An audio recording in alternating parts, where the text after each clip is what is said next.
Shalom semua, selamat malam. Puji Tuhan, kita dapat kembali berkumpul di dalam sesi Reading Bible Time. Pada malam hari ini, kita akan sama-sama membaca Ayub 18 hingga Ayub 19. Sebelum kita memulai pembacaan pada malam hari ini, mari kita satukan hati kita untuk memohon pimpinan dan pengurapan dari Roh Kudus. Mari kita berdoa.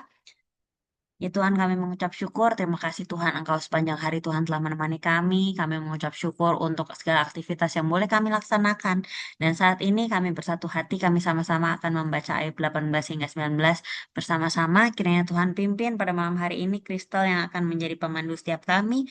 Kami mau membaca bersama Tuhan. Kiranya Tuhan juga Tuhan boleh pimpin kami melalui Roh Kudus-Mu sehingga firman yang kami baca kami dapat mengerti dan kami Tuhan, terlebih Tuhan dapat mengaplikasikan dalam kehidupan kami. Kami ucapkan berkat atas sesi pada malam hari ini, semua internet berjalan dengan baik dan juga untuk setiap kami boleh fokus. Terpujilah nama Tuhan, hanya dalam nama Tuhan Yesus Kristus, kami telah berdoa dan mengucap syukur. Haleluya. Amin. Silakan Kristal. Thank you. Kita akan baca bacaan kita dari ayat 18 dan 19. Ayub 18. Pendapat Bildad bahwa orang fasik pasti akan binasa. Maka Bildad orang Suah menjawab, "Bilakah engkau habis bicara? Sadarilah baru kami akan bicara. Mengapa kami dianggap binatang? Mengapa kami bodoh dalam pandanganmu? Engkau yang menerkam dirimu sendiri dalam kemarahan, demi kepentingan muka bumi harus menjadi sunyi dan gunung batu bergeser dari tempatnya. Bagaimanapun juga terang orang fasik tentu padam, dan nyala apinya tidak tetap bersinar. Terang di dalam kemahnya menjadi gelap dan pelita di atasnya padam. Langkahnya yang kuat terhambat dan pertimbangannya sendiri menjatuhkan dia. Karena kakinya sendiri menyangkutkan dia dalam jaring, dan di atas tutup pelubang ia berjalan. Tumitnya tertangkap oleh jebak, dan ia tertahan oleh jerat. Tali tersembunyi baginya dalam tanah, perangkap terpasang baginya pada jalan yang dilaluinya. Kedahsyatan mengejutkan dia di mana-mana, dan mengejarnya di mana juga ia melangkah. Bencana mengidamkan dia, kebinasaan bersiap-siap menantikan dia jatuh. Kulit tubuhnya dimakan penyakit, bahkan anggota tubuhnya dimakan oleh penyakit parah. Ia diseret dari kemahnya, tempat ia merasa aman, dan dibawa kepada raja kedahsyatan. Dalam kemahnya tinggal apa yang tidak ada sangkut pautnya dengan dia. Di atas tempat kediamannya ditaburkan belerang. Di bawah keringlah akar-akarnya, dan di atas layulah rantingnya.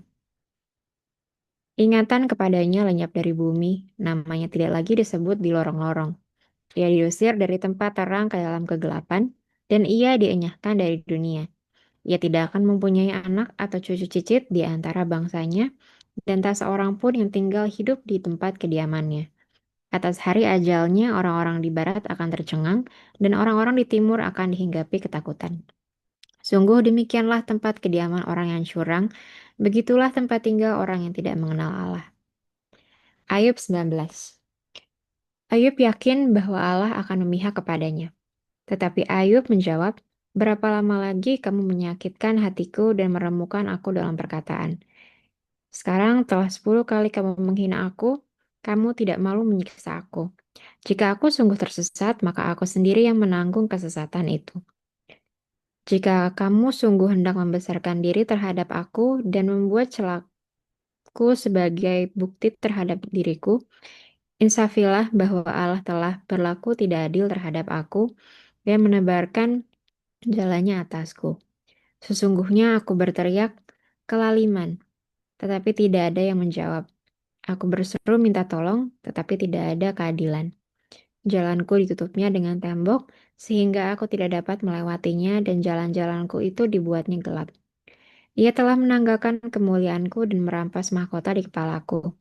Ia membongkar aku di semua tempat, sehingga aku lenyap, dan seperti pohon harapanku dicabutnya. Murkanya menyala terhadap aku dan menganggap aku sebagai lawannya. Pasukannya maju serentak, mereka merintangi jalan melawan aku, lalu mengepung kemahku. Saudara-saudaraku dijauhkannya daripadaku, dan kenalan-kenalanku tidak lagi mengenal aku. Kaum kerabatku menghindar dan kawan-kawanku melupakan aku. Anak semang dan budak perempuanku menganggap aku orang yang tidak dikenal. Aku dipandang mereka orang asing.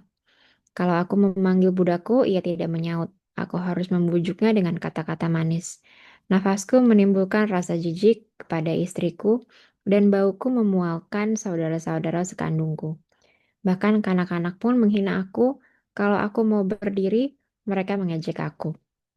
Semua teman karibku merasa muak terhadap aku, dan mereka yang kukasihi berbalik melawan aku. Tulangku melekat pada kulit dan dagingku, dan hanya gusiku yang tinggal padaku. Kasihanilah aku, hai sahabat-sahabatku, karena tangan Allah telah menimpa aku. Mengapa kamu mengejar aku seakan-akan Allah dan tidak menjadi kenyang makan dagingku?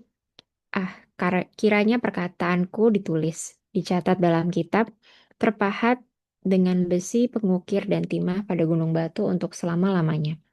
Tetapi aku tahu penebusku hidup, dan akhirnya ia akan bangkit di atas debu. Juga sesudah kulit tubuhku sangat rusak, tanpa dagingku pun aku akan melihat Allah, yang aku sendiri akan melihat memihak kepadaku.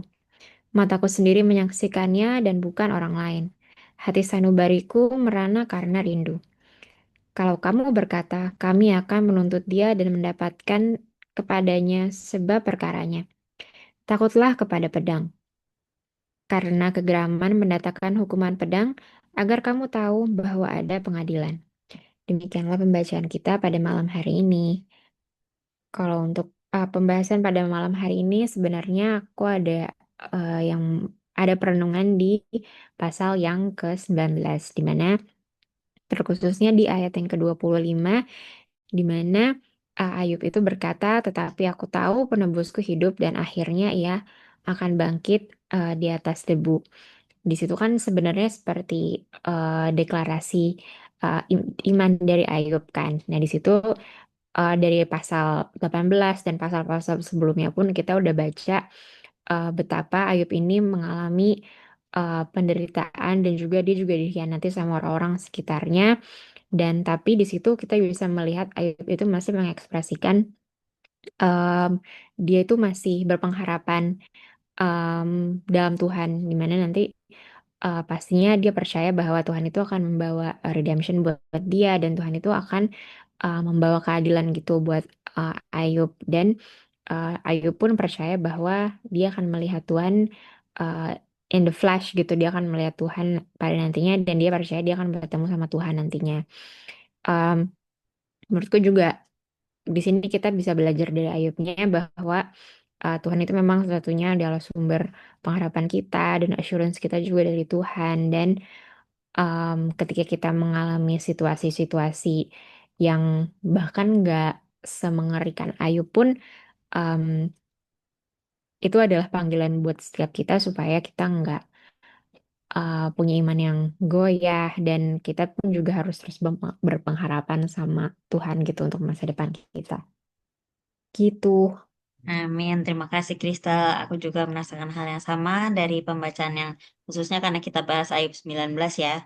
Karena ya kalau boleh kita baca mungkin Ayub ini kan kita udah sampai pasal ke-19 ini semakin terlihatlah bahkan aja di eh, yang Ayub ayat sekitar 21-22 gitu. Bahkan si Ayub juga memohon supaya misalnya teman-teman mengasihani dirinya gitu ya.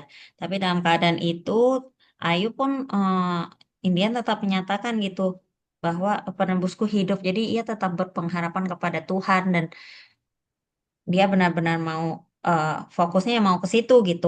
Ya, aku jadi belajar juga misalnya kalau aku menghadapi suatu hal kayak pernyataanmu tadi sih, kalau misalnya aku menghadapi suatu hal, ya aku tahu sebenarnya yang bisa menolong aku ya Tuhan aja gitu. Jadi aku nggak mau berpengharapan sama, apalagi berpengharapan sama manusia atau sama benda gitu, karena sebenarnya nggak ada yang bisa menyelamatkan kita, hanya Tuhan saja.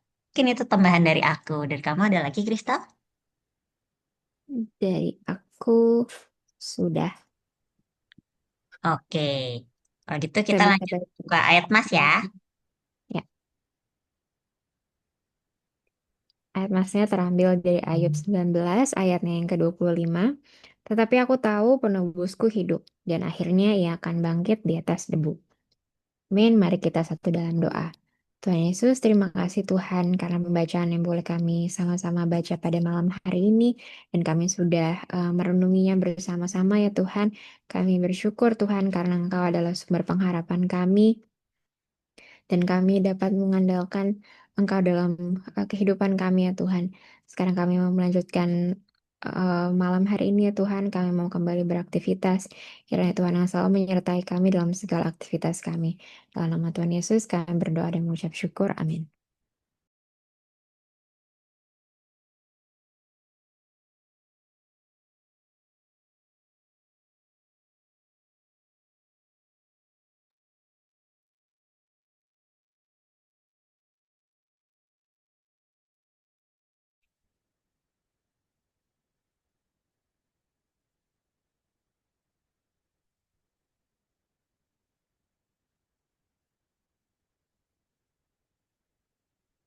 Baik, kita telah menyelesaikan reading Bible Time kita pada malam hari ini. Puji Tuhan, bagi sahabat-sahabat yang rindu untuk menjadi bagian dari Reading Bible Time, boleh menghubungi kami di nomor telepon 087 780 494771 atau melalui Instagram yaitu @gbi_dwelling.